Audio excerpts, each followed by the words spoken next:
कुछ लोग घर परिवार में फंसे हुए वो सोचते हैं कि हम इसको छोड़ करके भाग जाए तो समर्पण हो जाएगा। ये समर्पण की वस्तुएं ये नहीं है।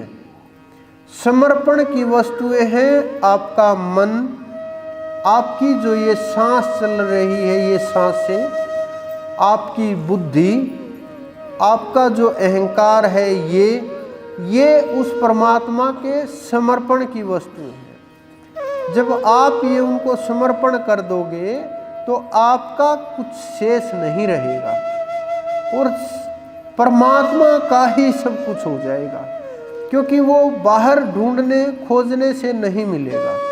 आप कहीं भी चले जाओ, किसी भी स्थान के ऊपर चले जाओ, कितना भी दौड़ धूप करते रहो, हाथ पैर मारते रहो, लेकिन बिना क्रिया के, बिना ध्यान के, बिना सुरत शब्द योग के, बिना साधना के, बिना समर्पण के, बिना उसके नाम के ऊपर बैठे जागृत नहीं हो पाएगा जीव। और जब तक ये जीव जागृत नहीं होगा तो ये मत समझना कि बिना जागृति के कल्याण हो जाएगा, बिल्कुल भी नहीं हो सकता, क्योंकि ज्ञान के बिना जीवन की मुक्ति नहीं हो सकती। और ज्ञान आप समझो पुस्तकों से मिल जाएगा, वेदों से मिल जाएगा, उपनिषदों से मिल जाएगा, नहीं मिलेगा। ज्ञान उसको बोलते हैं जो आपके अंदर है, जो खोजने से मिलेगा, जो जितना आपका अहंकार समाप्त होता चला जाएगा, जितने आपकी पकड़ इस शरीर और संसार से दूर होती चली जाएगी, उतने ही आप अपनी आत्मा के करीब हो जाओगे। जितना आत्मा के नजदीक जाओगे उतना ही आप स्वयं की खोज में हो, उतना ही आप अपने नजदीक हो। जितना समय आपने ध्यान में दिया, जितना समय आपने सुमरण में दिया, जितना समय आप समाधि में रहे, कुछ लोग तो ऐसे हैं बैठते हैं बस हो गई खुजली शुरू। कुछ लोग ऐसे हैं कि कहीं भी ध्यान में बैठे तब भी निंद्रा का प्रभाव हो गया। कुछ लोग ऐसे हैं कि जो बैठे भी शरीर भी स्वस्थ है, आलसी इतने हैं, 10 मिनट आधा घंटा बैठे ये महसूस होगा नहीं, अब तो पैर सीधे करो, लेट जाओ, सो जाओ, यही श्रेष्ठ है। कुछ लोग ऐसे हैं जो प्रयास भी करते हैं, लेटते भी नहीं, बैठे भी हैं, हठ योग से मन को रोकने की कोशिश करते हैं। तो उस हठ योग से अगर मन को रोकने की कोशिश करेंगे तो वो मन नहीं रुकेगा, क्योंकि मन अलग वस्तु है, आप अलग वस्तु हैं। विचार और संकल्प ये अलग खेल है। जब अंतःकरण चतुष्टक को समझ जाओगे तो आपको इन विचारों से बाहर निकलना आ जाएगा। जब विचारों से बाहर निकल जाओगे, सांस के ऊपर पकड़ हो जाएगी, क्योंकि पीछे जो हमारे ऋषि मुनि होते थे, हाथ के ऊपर या किसी पत्थर के ऊपर आटा रखा, मिट्टी रखी या और कुछ रखा, वो नाक के नीचे ऐसे कर देते थे, बोलते थे सांस लेते रहो पूरा दिन। एक लड़के को खड़ा कर देते आगे, उसको किसको उड़ना नहीं चाहिए, ये हिलना नहीं चाहिए, कि सांस इतनी पकड़ में हो जाए, इतना धीरे धीरे चलने लगे और अंदर गहराई तक इतना जाए, धीरे से इतना गहराई में जाए कि नाभि से टकराए जा करके। जब ये नाभि से टकराएगा तो ये मत समझो कि आपका शरीर या रोग, कष्ट या परेशानियां शेष रह जाएंगी, हो ही नहीं सकता, क्योंकि इतनी पकड़ मजबूत हो जाएगी, आपकी आयु अपने आप ही लंबी होना शुरू हो जाएगी। क्योंकि योगियों का ये रहस्य है कि किस प्रकार से सांसों के ऊपर पकड़ की जाए। जितनी हमारी सांसों के ऊपर पकड़ होगी आयु और शरीर उसी प्रकार से प्रभाव करेगा और उसी के अनुसार आपने देखा होगा हमारे जो ऋषि मुनि हैं, संत महात्मा हैं, पहाड़ों के अंदर तपस्या करते हैं। कि वो पहाड़ों के अंदर क्यों जाते हैं?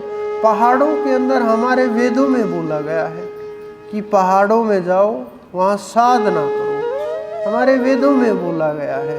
क्यों? क्योंकि वहाँ श्वास की जो क्रिया है, जो गति है, जो हमें तय करनी है, वो करनी नहीं पड़ती, ऑटोमेटिक हो जाती है। जितना आप ऊंचाई के ऊपर जाते जाओगे, लोग जो बर्फ में जाते हैं, हिमालय में जाते हैं, उनसे आप बात करना, वो बता भी देंगे आप लोगों को कि जब आप जितनी ऊंचाई के ऊपर जाओगे, सांस की पकड़ बिना किए ही अपने आप ही सांस की क्या हुआ कि सांस खींच रहा है।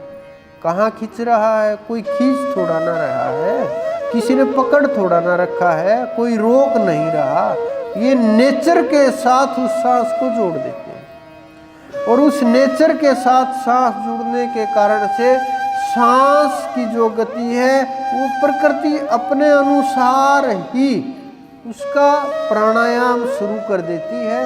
और वो प्रकृति प्राणायाम शुरू करती है तो वो एक समय आने के बाद अगर वो सांस को साध लेता है तो इसका प्रभाव उसके जीवन, शरीर, इंद्रियां, मन, विचार और जो मोह समझो आप, और जितना भी सांसारिक पदार्थ है, उन हर वस्तु के ऊपर वो प्रभावित करने लगती है। उसके अंदर इतना तेज पैदा होता है, अगर वो कहीं सांस ले रहा है, किसी वातावरण में रह रहा है, कहीं बैठा हुआ है या कहीं चल रहा है, उसी प्रकार से वो वातावरण एकदम बदलने लगता है, प्रभाव होने लगता है और प्रभाव दिखने लगता है। ये संतों का प्रभाव है,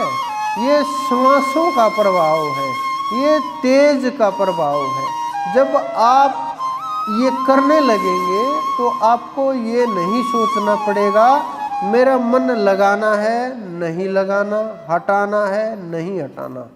देखो आवाज़ प्रत्येक, अगर ये आवाज़ आप कहीं भी सुनाओगे सुनाई पड़ेगी। पशुओं को, पक्षियों को आप बोलोगे सुनाई पड़ेगी, लेकिन उनके अंदर समझने की इतनी अक्षमता नहीं होती। उनकी जो बुद्धि होती है सीमित होती है। कुछ पशु पक्षी इतने विकसित तक हो जाते हैं, आपके इशारे के ऊपर काम करने लगे, आपकी आवाज़ के ऊपर काम करने लगे, सही और गलत को भी पहचान लेते हैं कि वहाँ जाएंगे तो मृत्यु हो जाएगी, वहाँ दूर रहेंगे तो जीवन बचा रहेगा, शरीर बचा रहेगा।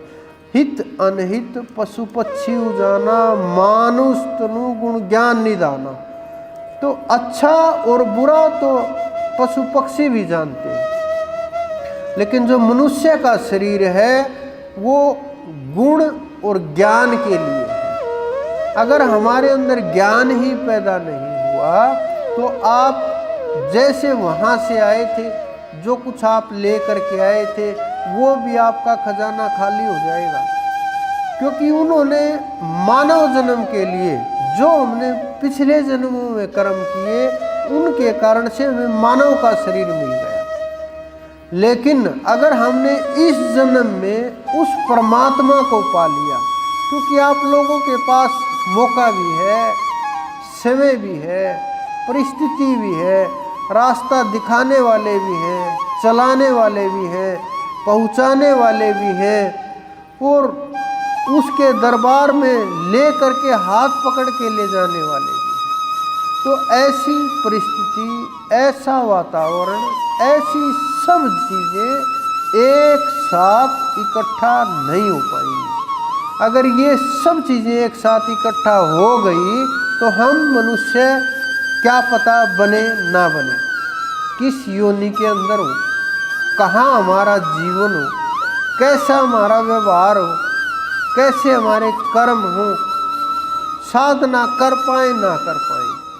अगर आप बोलो कोई बुजुर्ग हो 80-90 वर्ष का, या कोई रोगी शरीर हो, या जिसको साधना की जानकारी नहीं, कोमा में हो, आप सोचो परमात्मा ने कितनी बड़ी कृपा की है। स्वस्थ शरीर दे दिए, समझने की अक्षमता दे दी,